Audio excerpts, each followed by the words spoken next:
Sir, ಈಗ parliament election announce ಆಗಿದೆ. ಈ ಡೆವಲಪ್ಮೆಂಟ್ ವಿಷಯದಲ್ಲಿ ನಿಮ್ಮ ಒಲವು ಯಾರ ಕಡೆ ಅಂತ? ನನಗೆ ಸೆಂಟ್ರಲ್ದಲ್ಲಿ ಮೋದಿ ಭಾಳ ಇಷ್ಟ. ಆಮೇಲೆ ಸ್ಟೇಟ್ದಲ್ಲಿ ನಮಗೆ ಜಾತಿವಾದ ಜಾಸ್ತಿ ಆಗಿಬಿಟ್ಟಿದೆ. ಇದು ನಮಗೆ ಮೋದಿ ಭಾಳ ಇಷ್ಟ ಆಗಿದೆ. ನಾನು ಹೇಳೋದು ಅಲ್ಲ, ಮಕ್ಕಳೆಲ್ಲ ಮೋದಿಗೆ ಸಪೋರ್ಟ್ ಮಾಡ್ತಾರೆ, ನಮ್ಮ ದೇಶ ಭಾಳ ಮುಂದೆ ಹೋಗುತ್ತೆ. ಅವರು ಭಾಳ ಡೆವಲಪ್ ಮಾಡ್ತಾಯಿದ್ದಾರೆ ಮೋದಿ. ಸೆಂಟ್ರಲ್ಲಿ ಸ್ಟೇಟ್ಗೂ ಭಾಳ ಹೆಲ್ಪ್ ಮಾಡ್ತಾಯಿದ್ದಾರೆ. ಸ್ಟೇಟ್ ಅವರು ಸ್ವಲ್ಪ ಹಿಂದೆ ಮುಂದೆ ನೋಡ್ತಾ ಇದ್ದಾರೆ. ಬರೀ ಇವ್ರಿಗೆ ಏನು ಗೊತ್ತಾ, ಯಾರು ಕೆಲಸ ಮಾಡೋಕ್ಕೆ ಬಿಡ್ತಾಯಿದ್ದಿಲ್ಲ ಅವರು. ನಮ್ಮ ಇವಾಗ ದೇಶಕ್ಕೆ ಮೋದಿ ಏನೇನು ಗ್ಯಾರಂಟಿ ಕೊಟ್ಟಿದ್ದಾನೆ ಅಲ್ಲ, ಗ್ಯಾರಂಟಿ ಪೂರ್ತಿ ಮಾಡ್ತಾಯಿದ್ದಾನೆ ಅವನು. ಇದಕ್ಕೋಸ್ಕರ ನಂಗೆ ತಿಳಿದಂಗೆ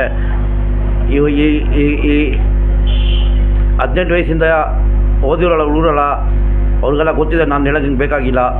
ನಂಗೆ ತಿಳಿದಂಗೆ ಮೋದಿ ಅವ್ರಿಗೆ ಸಪೋರ್ಟ್ ಮಾಡಿದ್ರೆ ನಮ್ಮ ದೇಶ ಇನ್ನೂ ಮುಂದೆ ಹೋಗುತ್ತೆ. ಭಾಳ ಒಳ್ಳೆಯದು. ಥ್ಯಾಂಕ್ಸು. ನನ್ನದು ಅಷ್ಟೇ ಹೇಳೋದು ಅಷ್ಟೇ. ನಾನು ಇನ್ನೊಂದು ಅಂದರೆ ಅದು ಫ್ರೀ ಅಂತೆಲ್ಲ ಸ್ವಲ್ಪ ಕೊಡ್ತಾ ಇರೋದನ್ನ ಎಲ್ಲ ನಿಲ್ಲಿಸ್ಬಿಟ್ಟು ಬೆಲ್ಲ ಎಲ್ಲ ಕಡಿಮೆ ಮಾಡಬೇಕು. ಫ್ರೀ ಏನಕ್ಕೆ ಬೇಕಾಗಿರುತ್ತೆ? ಫ್ರೀ ಆಗಿ ಬೇಕಾಗಿಲ್ಲ. ಇವಾಗ ಎಲ್ಲಾದರೂ ಒಂದು ಗ್ಯಾಸಿಂದ ಹಿಡಿದು ಎಲ್ಲನ ಹೆಚ್ಚು ಡೇಟ್ಗಳಿರುತ್ತಲ್ಲ, ಅದು ಮಾಮೂಲು ಥರ ಅದು ಡೇಟ್ ಬಂದ್ರೂ ಸಾಕು. ಎಲ್ಲ ಫ್ರೀ ಇದು ಕೊಡ್ತೀನಿ ಅದು ಕೊಡ್ತೀನಿ ಏನು ಮಾಡ್ತಾರೆ ಅಂದರೆ ಎಲ್ಲ ಅದು ಜಂಪ್ ಆಗ್ತಾಯಿದ್ದಾರೆ. ಫ್ರೀ ಅನ್ನೋ ಬೇಕಾಗಿರಲ್ಲ.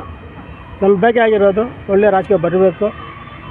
ಅವರು ಬಂದು ಜನರಿಗೆ ಯೂಸ್ಫುಲ್ ಆಗಿರಬೇಕು, ಸೌಕರ್ಯ ಇರಬಾರ್ದು. ಹಾಗಂದ್ರೆ ಮಾಡಬೇಕು, ಸಾಕಲ್ವ? ಫ್ರೀ